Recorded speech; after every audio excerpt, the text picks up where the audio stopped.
Welcome to Ate Cosa Vlog. So ipapakita ko sa inyo ngayon itong Toyota Tourer na ito yung setup na laging napipili sa amin ngayon nung nagpapasetup. Hindi siya yung bonggang-bonggang setup, pero puro functional. For example, na sa harapan to, una muna itong partition wall namin. Ako 5'10 nga ako, pero pag nagmamaneho ako, sobrang komportable yung drive ko. Pwede lang kung ang driver niya magmaneho nakaganyan. Pero usually ang pagmamaneho hindi nakaganyan, so nakaganyan talaga. Ito yung tamang angle ng driving na comfortable kung sakaling matangkad ka. So next, itong center console niya, hindi na siya original na center console. Ito yung nilagyan namin ng freezer and ref. So yung original na center console, tinanggal na namin. So ito siya. So, ayan siya. So, nagsample lang kami ng tubig, nilagyan lang namin. So, kayang ilagay dito 28 cans na mga, ano yung soft drinks na 300 ml o 330 ml. I'm not really sure sa ml, pero yung can na normal, 28 bottles ang nalalagay dito. Tapos lagi dito, saan ba nakalagay yung wifi namin? So, dito namin lagi nilalagay wifi sa likod ng TV. So, ito yung normal driving. So, next, ipapakita ko sa inyo yung likod natin. Guys, ito yung layout na laging napipili sa atin ngayon with our Ate Cosa Luxury seat. Tapos papakita ko sa inyo yung legroom ng luwag para lang mabigyan ko yun ng info kung ano yung mga ginagawa natin. Unang-una, this 24-inch TV na may soundbar. We use JBL soundbar. Tapos ito, it's made of, karamihan ng item namin is purely customized at saka it's 100% custom made. Center console na to, ginawa rin namin to, pero pasok rin siya sa mga Toyota GL or commuter. Ito, example to, nilagyan ko siya ng cellphone, pababa siya para hindi malaglag yung cellphone mo. Tapos may cup holder, may drawer ba o cabinet na tawag dito, basta yun nabubukas. Tapos ito yung footrest, nakapato ka. So ngayon, abante ko masyado mahaba eh. So sa akin, okay, ito yung sa ano ko. So, kung tinatamad ka gamitin yung footrest, ito yung relax lang. Pero kung gusto mo yung parang kang humihiga na parang sa kama, iangat mo siya. Pag inangat mo siya, parang kang nakahiga, baga parang salong-salo lahat ng yung calves mo, kailangan mas mataas ang konti sa calves para relax yung nandoon. Tapos pag nirecline mo, okay. Diba? Comfortable, diba? Ito yung curtain, naangat, nabababa. So, gusto ko pakita sa inyo, ito yung bagong develop namin na ceiling na may ilaw. Actually, ginaya ko to sa abroad kasi nung nag-inquire kami sa abroad, walang pang Toyota Tourer. Parang naisip ko, kung magpapa-customize ka sa kanya or papagawa ka, baka magkamali lang, ginaya namin. Pero maganda sa pagkagaya natin, lahat ng aircon ng Toyota Tourer, andyan pa rin. Walang nawala. So, lahat kompleto. So, ang liwanag eh. So, sa gabi kung kailangan mo na maliwanag na ilaw, buong buo. So, we're so happy to share you guys. Ito yung mga bagong item natin. Ceiling. Ito may overhead cabinet. Kung sakali naman ng ayaw mo ng overhead cabinet, pwede namang wala to eh. Yung ceiling namin, in this case kasi, pinutulan namin para lang sa overhead cabinet. Pero kung hindi mo gusto ng overhead cabinet, pwedeng buo din yan. Tapos itong footstep namin, ito yung tinatanong namin lagi sa client, anong height ba ang gusto mo? So bago nagpapago yung client, nagtatanong kami anong suggestion nila. Pero kung sakaling wala silang mabigay na suggestion, kami na nagbibigay kung ano ang dapat. Sa Starex kasi mas mababa, mga ganyan lang. So sa mga Grandia, hindi pwede dahil, for example, bibili ka sa amin ng captain seats na walang footrest, syempre mas affordable yun. Pwede ito na lang gamitin yung nakapatong sa paa kaysa bumili kayo ng footrest. Kasi pagka wala kang footrest sa upuan, kahit ganyan ka, relax ka rin naman eh. So, itong upo na to, sobrang luwag na to. Kahit anong biyahe ko, comfort ko. Ngayon ang problema, yung sa loob maluwag. Papakita ko sa inyo actual. So, again guys, yan tama yung paa ko, hindi pa ako nakasandal sa dingding dahil ayoko madumihan. Tapos yung upo ko dito, Ito yung upo kong nanonood ba ng TV o mabiyahe o matutulog. Ito yung komportable. Okay, punta tayo sa likod. So guys, recline. Ito may legroom mo. Ganyan kaluwag mo. So, kung iaabante ko siya, di ba, yung height ko, ngayon height ko ulit ito, nakakaupo ako ng tama at komportable pa rin. Pero itong second row, ito yung wala ng footrest. Kasi, meron ako na vlog na ginawa naming tourer, 4 na captain seats, may footrest. Ito yung ideal. Walang footrest, dapat yung seat number 3 and number 4 para sobra siyang luwag na luwag. Yung ginawa naman natin sa other tour na may 4 na captain seats, kailangan nyo magbigayan eh. Ito hindi mo kailangan magbigayan na kahit ang umupo ako sa likod, ito yung upo kong relax din ako Kaya pag-upo ako sa likod, ito yung original na, pero iiwasan mo lang yung ulo mo. Itong size na to, ito yung size ng original Toyota Tourer. Ito pa rin yung upuan ng original Toyota Tourer. Ngayon lang, kaya medyo malapit dahil naka-recline siya.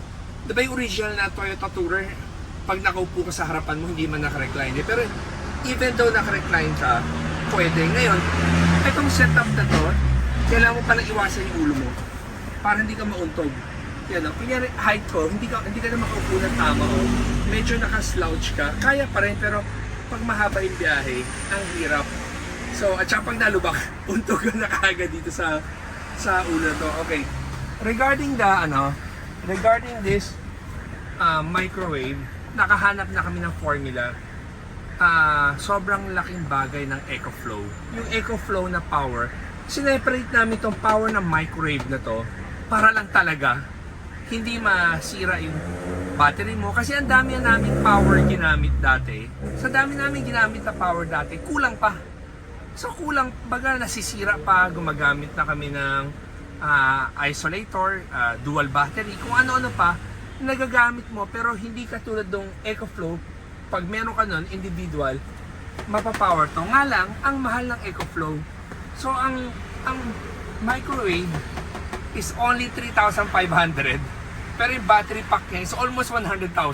So lagi sasabi sa kliyente na hindi practical, pero kung in-insist ng client, at least alam nila. Or EcoFlow naman, pwede kayo bumili sa market, isupply nyo sa amin, wala rin problema. Pero ang isa pang kinaganda nito, naglagay siya ng dual power. Ito, di ba tatabat dalawang saksakan? Yung isang saksakan ito, pang inverter. Itong isang saksakan na to, para sa sa EcoFlow. So kung gusto mong gumamit ng blower, dito may isasaksak. Tapos guys, kung papansin mo, lahat ng Toyota Tourer na ginagawa ng Apple Customs, di ba? Pag tinanggal mo yan, butas yan. So meron kami sarili naming mold para matakpan mo yung original na hindi siya para bungiting na, nilalagyan talaga namin ng ganyan. Tapos, ito nakalimutan ko para saan to eh. Ilaw. So guys, ilaw pala. Sorry hindi ko napansin yun. Tapos ito framing namin na ginawa namin ng panel. We're so proud to tell it's 100% Apple Custom design. Pati accent and design niya. And most of our products made of fiberglass. Kasi, unang-una siya, matibay siya. Yung access mo na para gawin siya, hindi kaya nahihirapan. Dati ang ginagamit kasi namin, we use wood. Pero nung nag-evolve na kami, hindi na kami gumagamit ng wood. It's all fiberglass na para plug and play ang gawa natin. So guys, wala naman ako masyado na gusto ipakita. Mamaya isisihin ko sa video to. Kaya naggumawa kami ng video, medyo nainitan ako. Kaya inulit ko lang tong video na to para makita nyo. 2 identical unit kanina, kinuha ng client. So, sa office namin, ngayon, we have 5 units na patapos exactly like this one na layout. Wala lang yung microwave. Pero, we have that option. Kaya ako sinasuggest also sa client yung mga ganitong layout para hindi siya masyadong matagal i-customize. Kasi, pag full customize will take you a while. Unlike itong setup na to, kayang-kaya namin gawin ng mabilis. So, guys, thank you for watching, and before I wanna And ulit, meron naman laging ending salita. So, ba't sarado mo dito? Okay.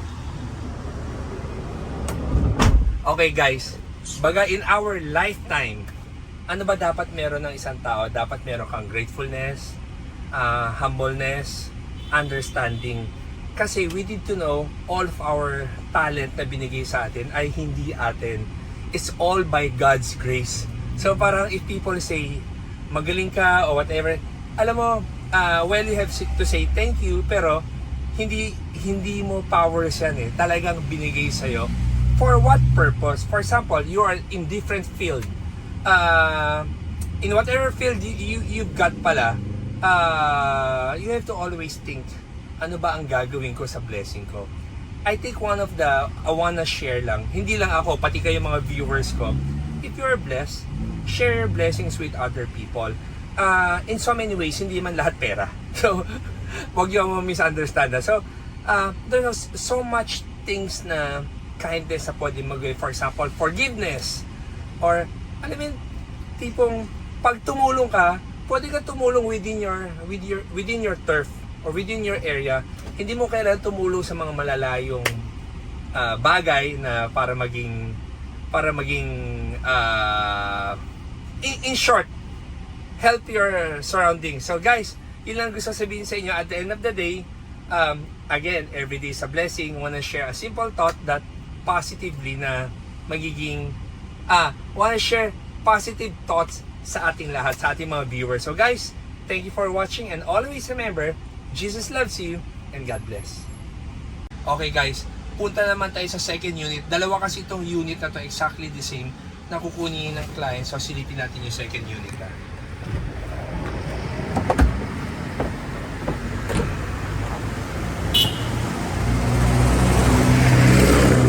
Okay guys, para ka nag-deja vu, di ba? Same na same ang setup nito. So papakita ko muna yung itong band sa may papakita ko lang yung ito pala yung freezer and cooler niya na tinanggal namin yung original, pinalitan namin